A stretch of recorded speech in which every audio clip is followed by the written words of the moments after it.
अस्सलामुअलैकुम दोस्तों, आज हम में से बहुत सारे ऐसे लोग हैं जो अंग्रेजी बोलकर ये समझते हैं कि हम बहुत ज्यादा एजुकेटेड लोग हैं और हम अंग्रेजी सीखेंगे तो हम तरक्की करेंगे, वगरना नहीं। तो मैं आपको बता दूं, दुनिया की 5000 साल तारीख में एक भी कौम ऐसी नहीं जिसने किसी दूसरी जबान में तरक्की की हो।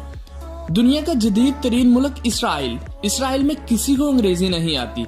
कम मुद्दत में इंतहाई तरक्की करने वाला मुल्क जर्मनी में भी लोग अंग्रेजी से नफरत करते हैं। दुनिया इस्लाम में तरक्की याफ्ता मुल्क तुर्की में उस्ताद से लेकर आर्मी चीफ और साइंसदान से लेकर चीफ जस्टिस तक सारा निजाम तुर्क जबान में है।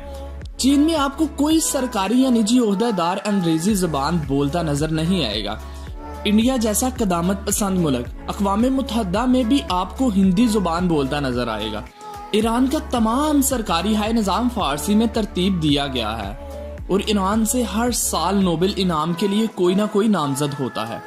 पता नहीं किसने हमारे दिमाग में गुनसा दिया कि हम अंग्रेजी के बगैर तरक्की नहीं कर सकते। अजीब बात है ना कि उर्दू अदब की तारीख 1000 साल पुरानी है और अंग्रेजी अदब आपको 300 साल से पहले नजर नहीं आता। अगर हमने दुनिया में नाम बनाना है तो हमें अपनी जबान को अहमियत देनी होगी। सारी दुनिया तरक्की कर गई अपनी जबान की बदौलत। हमने आधी उम्र गवा दी अंग्रेजी जुबान सीखते सीखते।